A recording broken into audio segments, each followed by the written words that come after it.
Transparency is the most important aspect when it comes to ranking, where it can never be achieved without a student's voice. The impact of students' voice and stakeholders' feedback on global ranking, a crucial topic that requires a discussion panel between academics and students. Let's listen to students' perspective. Shay Herbano Shabir, a student at Gold A Beacon College and graduating with an MBA degree in healthcare management. He is currently working part-time for UPS and actively searching for a career in healthcare. Rashmi Sharma, a student graduate from the University of Maryland, Eastern Shore, with a BS in biology.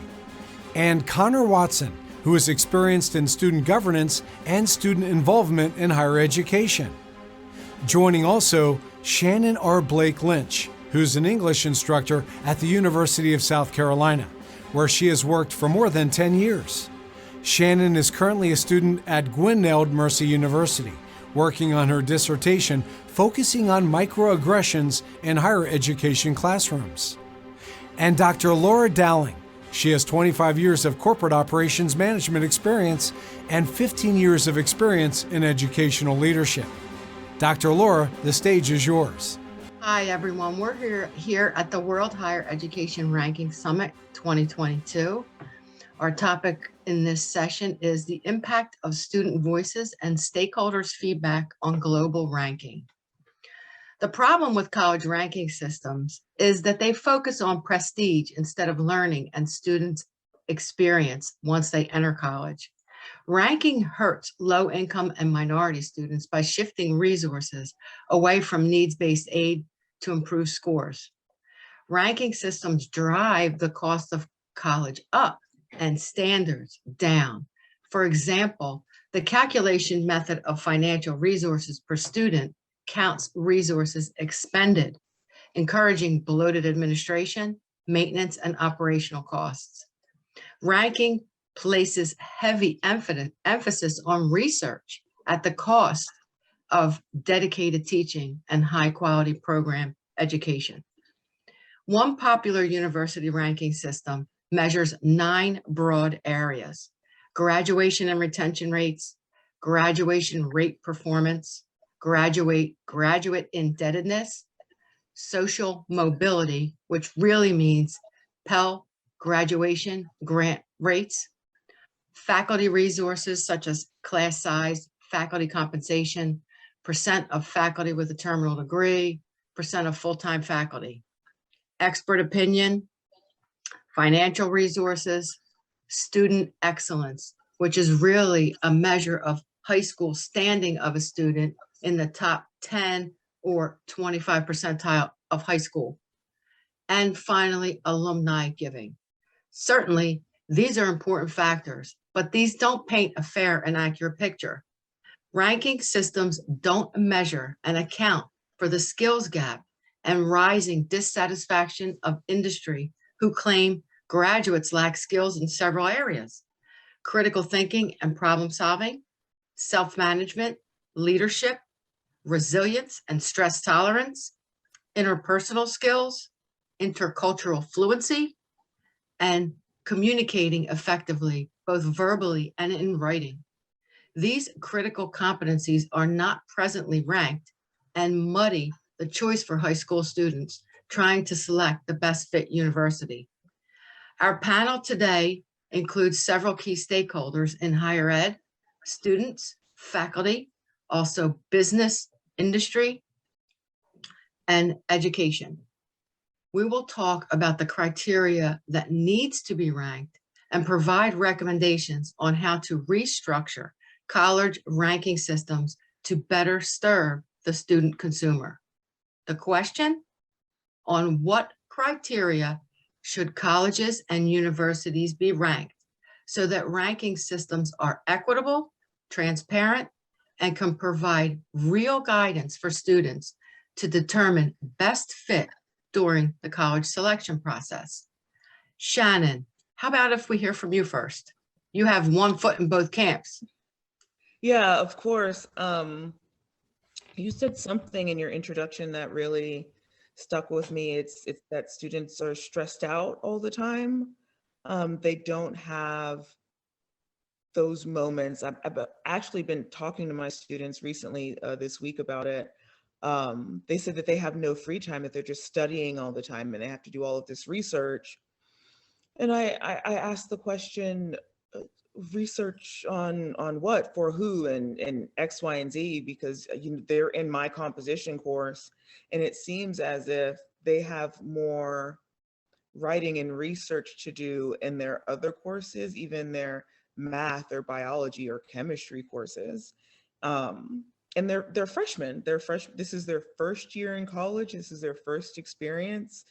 And it doesn't seem like they're enjoying any of those college things because they're just stressed out about the numbers. I have a couple students in the nursing program who are like, I can only afford to get 1B, otherwise I won't get into upper division nursing. That's not enjoying college. That's just worrying about some standard that somebody else has set that you now have to make. So that's a good point. So there's a lot of stress, anxiety, and even depression on campuses, and universities are ill prepared to help students through these challenging times. The other thing you said was go ahead. Oh, no, I said, and that, that last thing you said, it really breaks my heart because the stress and anxiety is rising, but we don't have the resources on campus for students to speak to the people they need to speak to when they're having help. I remember speaking to you on this, at another conversation of ours, how students will create appointments, for therapy or psychiatric help on campus in case they need it later on. So when the students later on in October actually need those sessions, well, now there's no room, there are no appointments left. That's an issue. We have shuffled things around so much where we're not putting what the students need first. And we've just been reallocating that money in other departments for other research things. Right. So certainly a university's capability with respect to mental health services would be certainly a criteria that we would want ranked, right? We're sending our kids off to university for 4 years, and it's kind of, we just drop them off and cross our fingers. You want to know that your kids are going to be safe on that campus. You want to know that there are resources available if your child needs to talk to somebody at 3 o'clock in the morning because they don't think they can make it through the night. The university needs to have someone there who can take that phone call and talk to that student. We don't really have those things in place yet. And that's something that I talk to my students about all the time. I'm like, this is your campus, this is your education. If there are things that you need, then you should speak up and say that. Right, good. How about Sheharbano? Yeah, I am actually experiencing some of the things which Shannon just mentioned. My son is a high school student, a senior right now, and the first he had to, prepare for SATs, and then, he wasn't scoring the same level of score which is needed for colleges, though he is a good student. But I made him, go for another SAT. But then he didn't do well. And I was surprised. He's a good student and he's not doing well on SATs. Then I learned that not everybody has that, requirement. They think to, to do good on those. So and then we just applied for colleges, and this was I couldn't understand all this. So we had to take some help. And then with the schoolwork, and then he was doing a job, he was totally stressed out. And then I had to see that he consults a therapist, and now he's seeing a therapist because he's totally stressed out. It's under a lot of anxiety. And the other thing, in order for graduation at high school, he has to do a research and submit a presentation. Otherwise, he won't be graduating. So this is an added stress on him and other students at the same time. So he got admission in UD, Delaware, on his writing skills. Beautiful. Nice. And not on his SAT scores. So that is one thing to be, you should consider. So you're saying, and I absolutely agree with you 100%, more visibility on the entrance criteria. Do I need SATs or don't I? Do I need MCAT? Yes. What do I need to score? How much Yes. do my high school grades count? Very, Right. very important. But then Yes, also those- you described this, and we've all been through it, those of us that have children, this crazy Yes. navigating the application process, what's going where, what needs to be done, and then the final selection process. And the idea is to fit yourself or your child with the best university for him or her. And the current ranking systems really don't give us options from that Yeah. perspective. Yes. And of And course, being- the stress. Yes, and being a student myself, I didn't know most of the things. So I wasn't a great help for him even. So most of the things I was surprised to learn myself. Right. So it keeps changing. It keeps Yes. changing. Yes. Connor, how about you, sir? Yeah, so I'm a current undergraduate student. I'm a junior at Ithaca College up in Ithaca, New York. I agree with everything that's been said up to this point. And back to Shannon's point about the student stress, and this is what I was thinking about. Somehow, some way, in the modern climate, we have strayed away from students just enjoying themselves and being students. And now it's all about academics to just reach the next best thing. It's not about enjoying the moment. It's what do I have to do now to get to the next best thing? And then the next best thing after that. And then there's no enjoyment in any of that. And so what I was thinking about, and something that I was interested in during my college search, was student involvement with organizations and clubs and things like that. I mean, not only are these outlets for that stress and ways to help cure or mediate your depression and anxiety, but they're also great opportunities to learn real world valuable team working skills, self-reliance skills, and a lot of times even financial skills. When you're in organizations that, at my university in particular, we have officers for all the organizations, and there's a president and a secretary and a treasurer.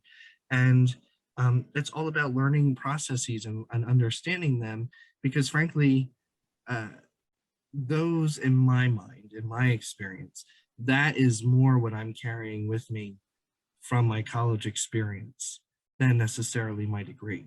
And I know that that's probably a red flag for a lot of folks, but the fact of the matter is, in the 21st century, there are many things that we can learn from just a simple Google search that we're learning with our degrees right now.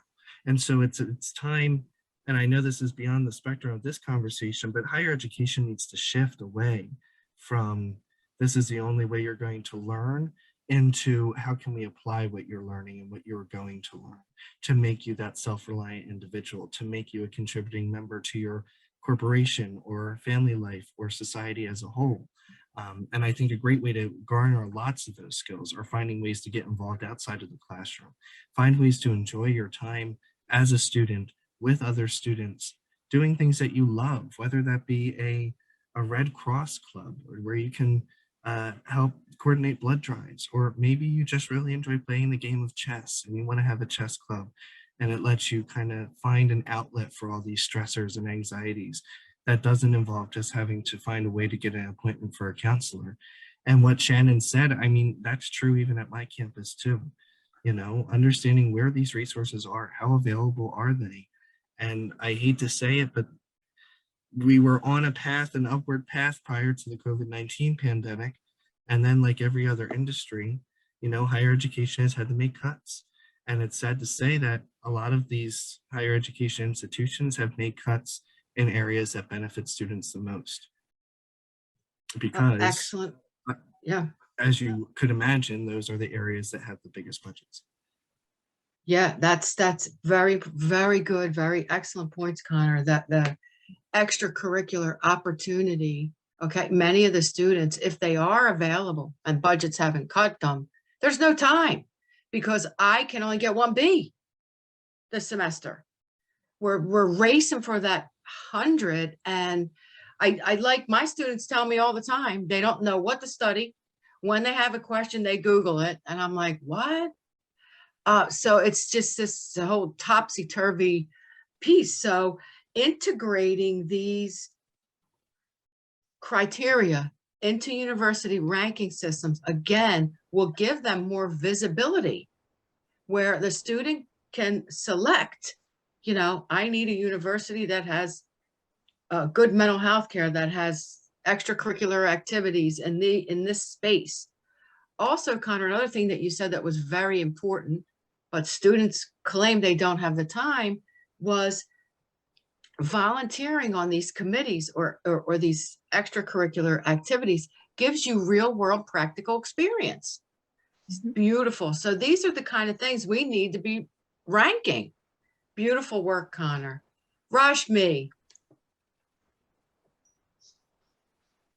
Yeah, so I just wanted to mention something that Shirobano mentioned regarding the stressful education system, because I've also been part of it, being a high school student in the US, taking so many AP classes, advanced placement classes, and then applying to colleges and studying for the SAT. So I understand how stressful that was for me personally.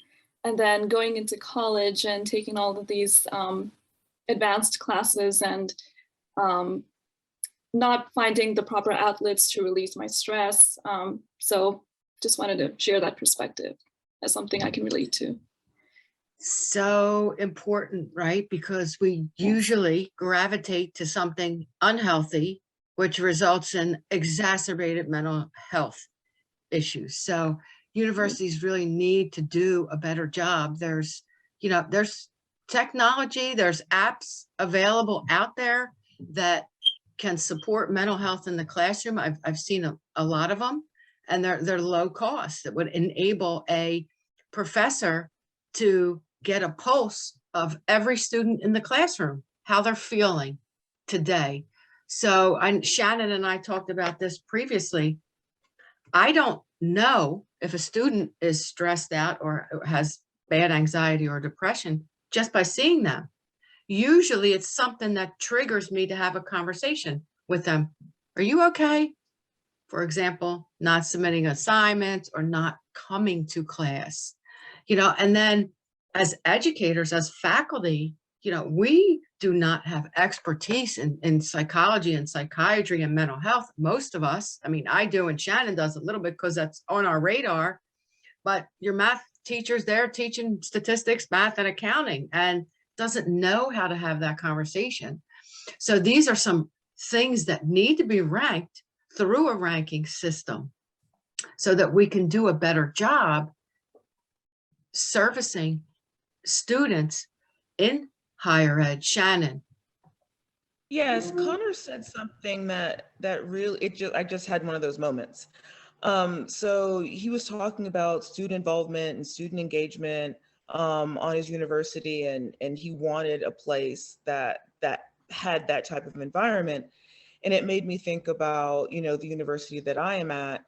And what I've noticed was, you know, when everyone sets up in the beginning of the year for their club or organization or whatever, they kind of wait for the students to come to them instead of kind of being out and like talking to students as they're walking by everywhere. I think for some students who this is their first time in college, they don't know anybody, kind of being approached by someone like, hey, maybe you're interested in this, kind of takes the edge off. And I have talked to some of my students, and some of them do feel like they haven't found their people. They haven't found their Right. place. And I think it's because they don't know where to go. And I think one of the things we can possibly do in this our new ranking system, where are those universities and colleges that encourage organizations to go out and find people instead of just setting up a table in front of the student union building and waiting for people to come to them? Like which of those organizations actually want to go out, and what resources are the universities and colleges giving those organizations so they can go out and reach more students on campus? Right. And you're talking about the lack of funding for these support services. And Connor mentioned it, that, budget cuts, they're the first things that go. Another area that I'm very passionate about is career services. Students go to university so that they can get a job, so that they can begin a career. And career services at universities aren't ranked. And if I had to do it over again for my son, I'd want to know how many students graduate and get jobs. That's the purpose of a university education. So that's very, very critical. And does that university continue that relationship with that graduate through first job and through career? Because we have to continually learn. There's new stuff coming out. There's change is fast, it's complex. So we have to continually learn. So does the university continue that relationship with the graduate post first job? So career services. The other area that I am passionate about, and I know Shannon, you'll jump in here, is our curriculums and programs. I'm teaching students at the master's level who are writing at a 9th grade level. And this is one of the problems. They enter professional world, and I've had some folks on the corporate side come to me, I got my master's, I want a promotion and a raise. And I'm like, but you can't string 2 sentences together, and I have to redo your work.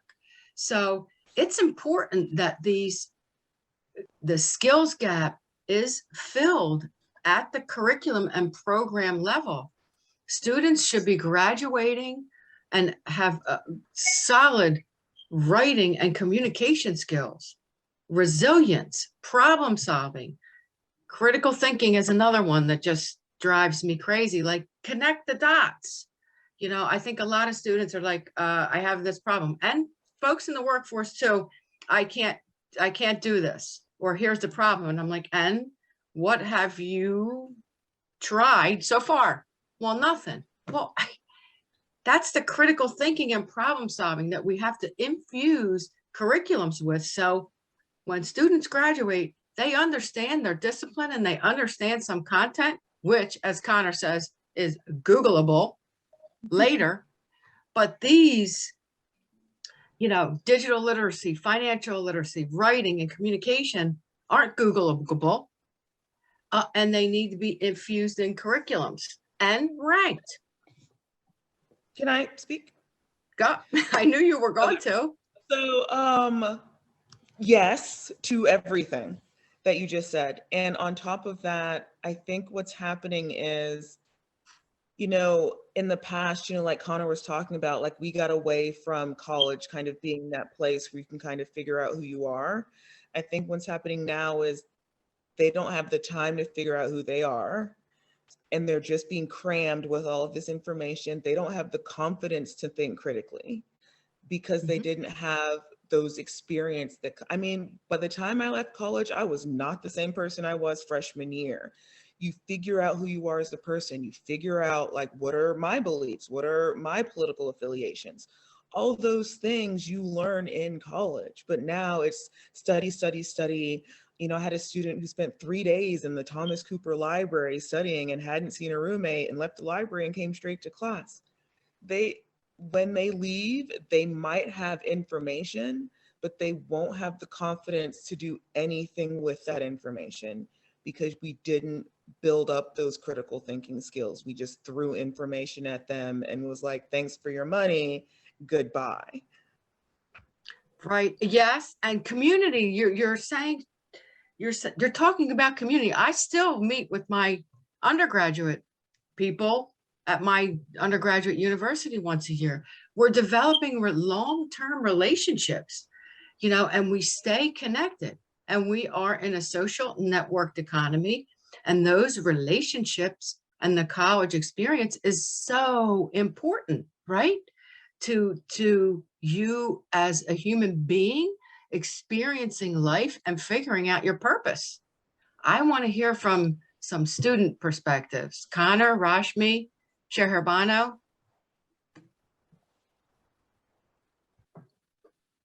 Go ahead, Rashmi. I just wanted to share my perspective on international students as well, because oftentimes they may feel like they don't have a voice on campus just because they're foreign nationals, and they don't necessarily feel that sense of belonging that they should. And I feel like that should also be considered when ranking universities, like how they're receiving as much exposure as like the resident students, because oftentimes due to their status, they may be deprived of like the right internship opportunities or job opportunities, or they may not be exposed to mentorship. So I feel like that should also be considered, like their perspective and their experiences as well. Yeah, Very important. Yeah, I have personally experienced that, Rashmi. So what I was thinking, I've been a student since a while now. And one thing I've noticed, students get intimidated by students from different cultures or backgrounds. And the other thing I noticed since a while now, if instructors give group work, this would enhance their, collaborative work, critical thinking, problem solving. Because here you see, we're trying to come up as the future leaders. All those students should be future leaders, and everywhere they go, they will see diversity. So why not start from school so that they're comfortable with the students of different cultures?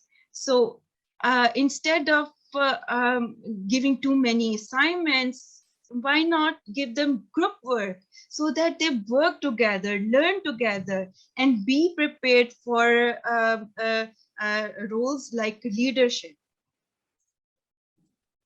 That's so important, Sheherbano, and thank you, Rashmi, for bringing that up. I did mention intercultural fluency, which I am very passionate about.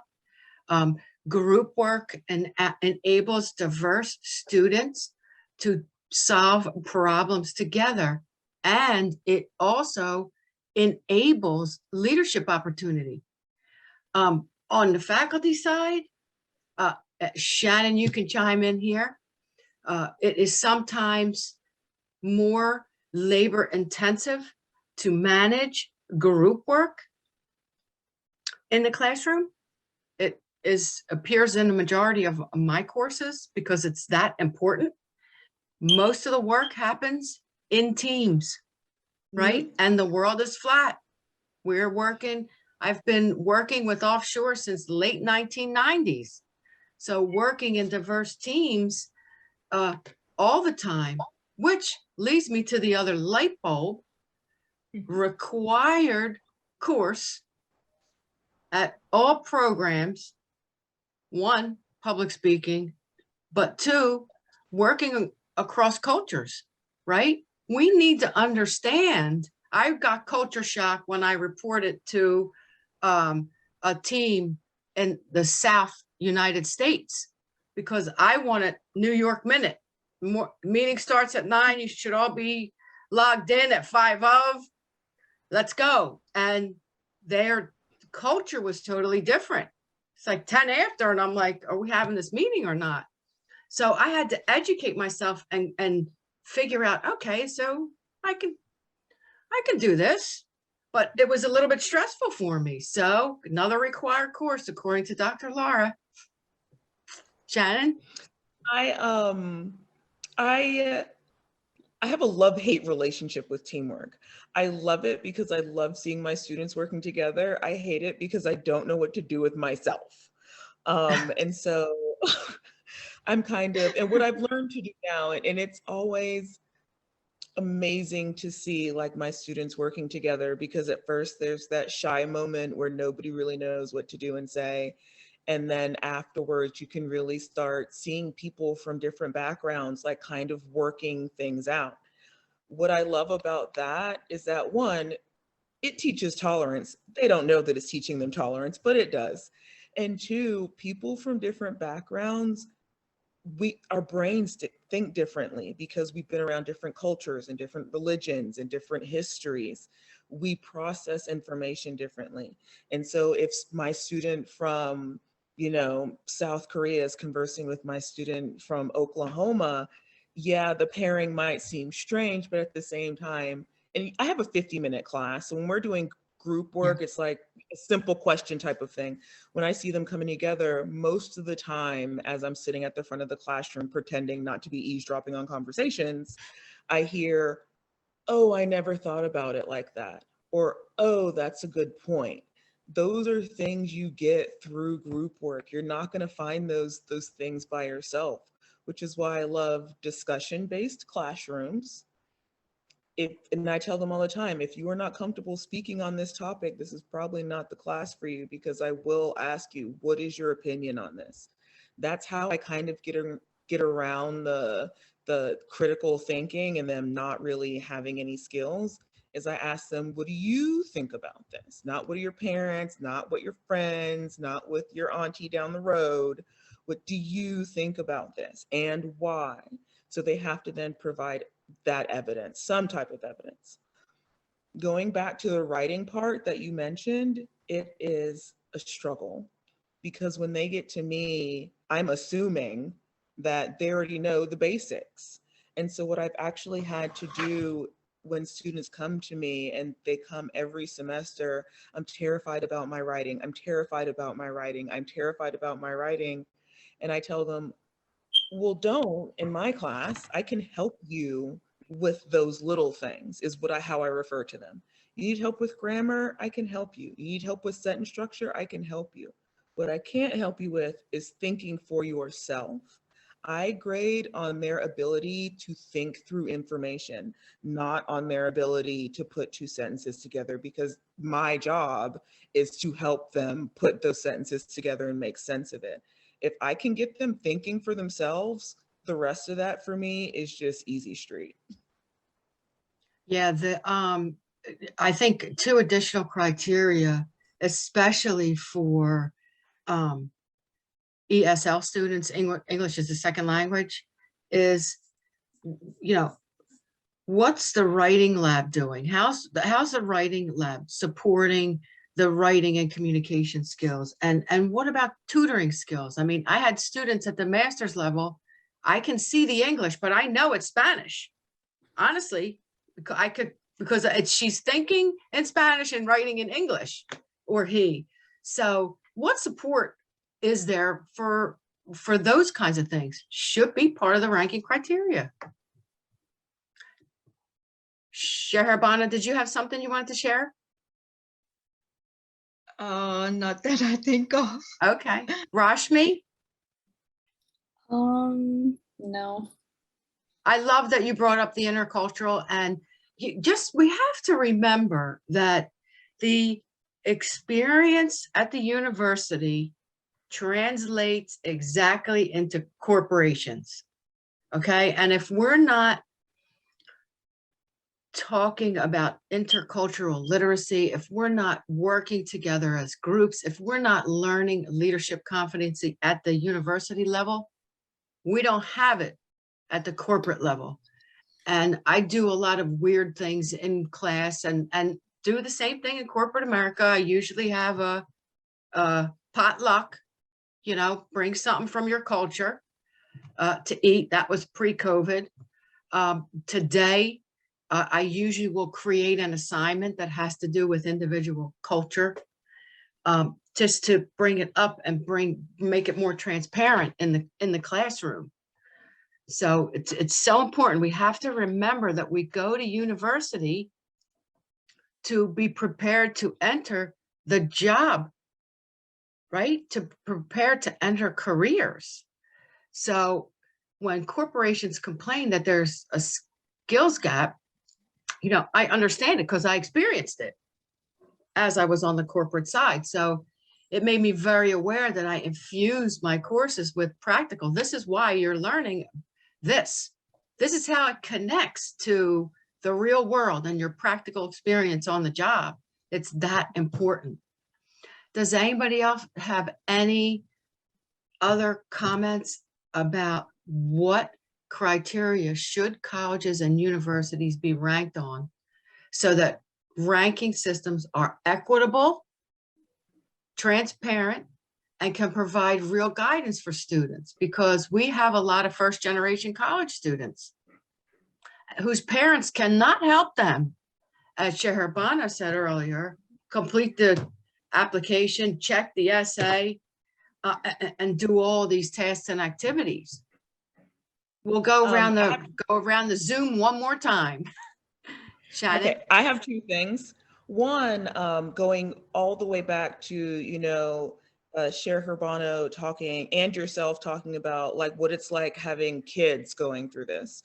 My son's 16, he's a junior, he'll be a senior next year, he'll be 17 next month. And we already know his plan. The school, Evan, he doesn't want to go to a 4-year college. If he does not want to do that, I'm not going to force him to do that. He's decided he wants to go to trade school to be a welder. We know his plan.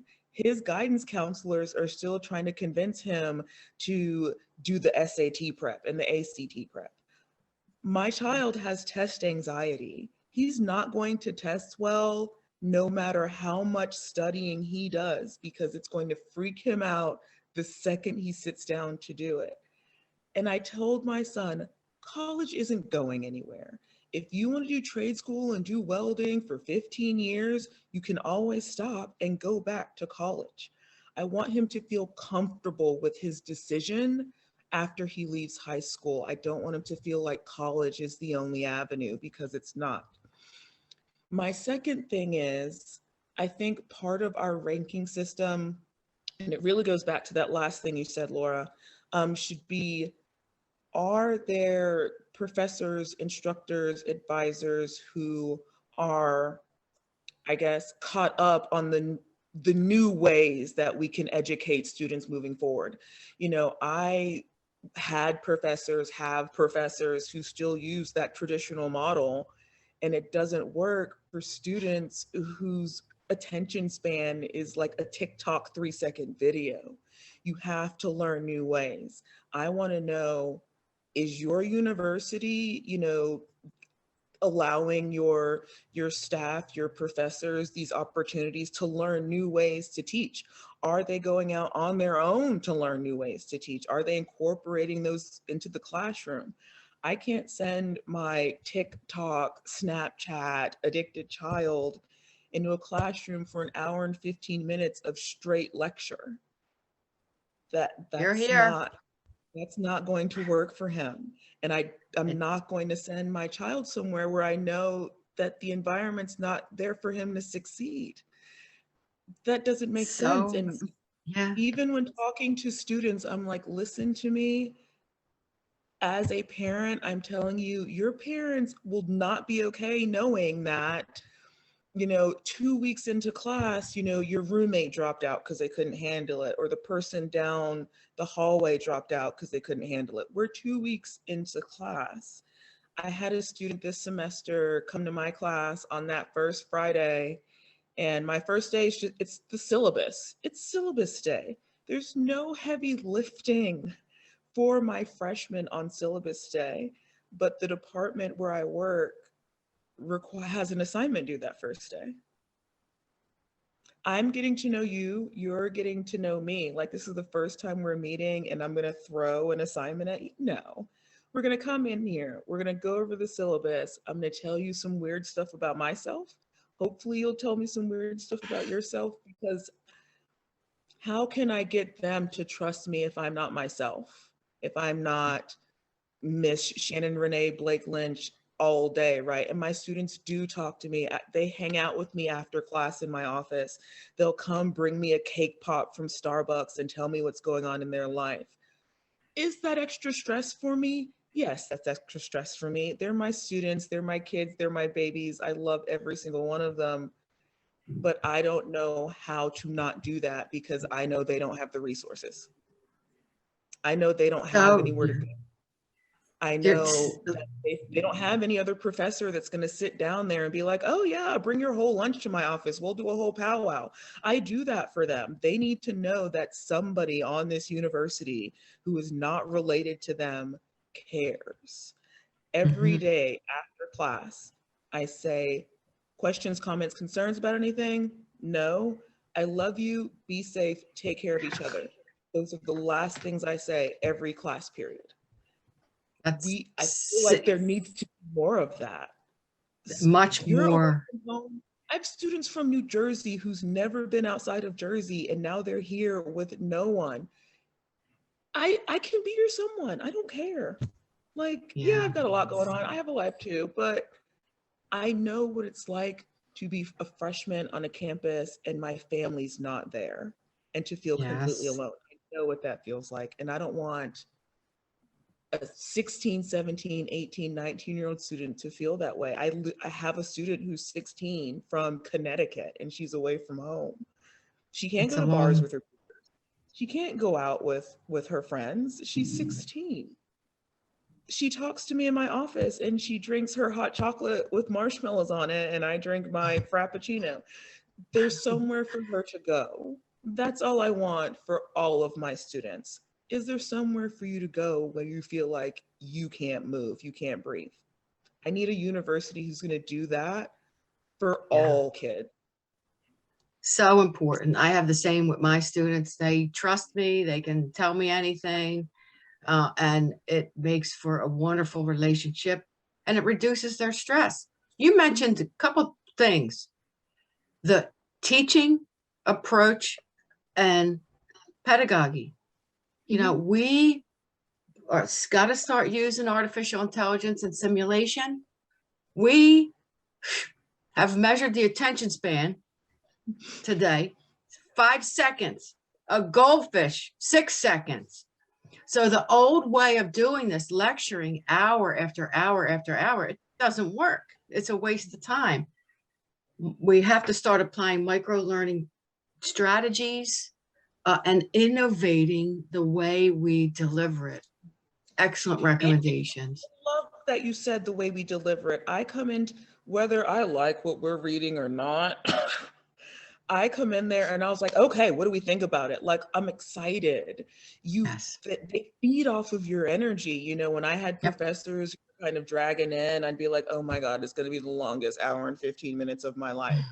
I come in and I'm like, so this is what I thought about it. This is what I thought about it. Like, but no, like, tell me what you guys think. Like, I'm up all the time. I want them to think that I love this topic, because then they're like, oh my God, like, if anything, they won't want to make me feel bad by being a downer.